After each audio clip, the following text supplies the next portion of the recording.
Vitamin A, K O potassium সমৃদ্ধ কিছুটা টক স্বাদ বিশিষ্ট মালবেরি বা তুত ফল। দিনাজপুরের হিলিতে প্রথমবারের মতো এই ফলের আবাদ করে তাক লাগিয়ে দিয়েছেন কৃষি উদ্যোক্তা রুকনুজ্জামান সরকার। একটি গাছেই এত ফলন হয়েছে যা দেখলেই মন ভরে যায়। এখন এগুলো কোনোটি পাকা, কোনোটি আধা পাকা। রমজান মাস হওয়ায় এই গাছের ফল যাচ্ছে বিভিন্ন মসজিদের ইফতার আয়োজনেও। বাইরে বেশি টাকার দাম, আমার এখানে 800 টাকা কেজি হিসাবে বিক্রি করি, প্রায় 16,000 টাকা মতন বিক্রি করছি। এখন মানুষ কয় চারা কোথায় পাবো, আবার চারা তৈরি করলাম, করে প্রায় 18-19 হাজার টাকার মতন চারা বিক্রি করছি।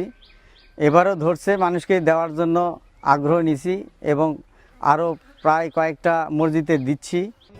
2 বছর আগে মংলা বালিপুকুর গ্রামের রুকনুজ্জামান এই মালবেরির চারা সংগ্রহ করেছিলেন সিলেট থেকে। প্রথম বছরেই অনেক ফলন হয়, এবার এর চেয়েও ফলন বেশি হয়েছে।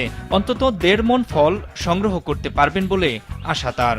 টানা 7মবারের মতো বেস্ট টিস্যু পেপার ব্র্যান্ড হিসেবে স্বীকৃতি পেয়েছে বসুন্ধরা টিস্যু। গতবারে আমি 30 কেজি মতন বিক্রি করছি, মানুষকে দিছি প্রায় ধরেন 20 কেজি মতন দিয়ে দিছি। আর এবার বেশি হবে, প্রায় 1 থেকে 1.5 মণ হবে। চারা বিক্রি আর আগে করছি 200 টাকা, এখন 100 টাকা করে বিক্রি করবে। এবার তৈরি করে 100 টাকা করে দেবো, মানুষ যেন নিতে পারে, বাগান করতে পারে। স্থানীয়রাও এখন আগ্রহী মালবেরি চাষে, কিনে নিচ্ছেন কলম চারা। দেখতে অনেক সুন্দর, এবারে প্রথমে এই এলাকায় লাগাইছে। কাঁচাটা একটু টক, আর লালটা মিষ্টি টক, আর কালোটা একদম খুব মিষ্টি। খেতে খুব সুস্বাদু। এই ফলটা আমাদের এলাকায় কোনো আমরা দেখিনি। বাজারে বিক্রিও হচ্ছে এবং অনেকেই খাচ্ছে, নিচ্ছে। আমরাও আবাদ করার চেষ্টা করব। শুরুতেই বেশি সংখ্যক গাছ রোপণ না করার পরামর্শ কৃষি কর্মকর্তার। পুষ্টিগুণের দিক থেকে এবং বাজার মূল্যের দিক থেকে সব দিক থেকে অবশ্য ভালো। তাহলে সেক্ষেত্রে আমরা অবশ্যই বলবো যে আমাদের কৃষক ভাইরা যারা আসলে আগ্রহী, তারা আমাদের কৃষি বিভাগের পরামর্শ নিয়েই যাতে আগামীতে এই ফলের চাষ করেন। নতুন নতুন ফসলের চাষাবাদী রুকনুজ্জামানের নেশা।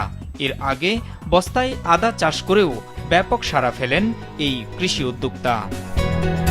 মাছরাঙা নিউজ ডেস্ক।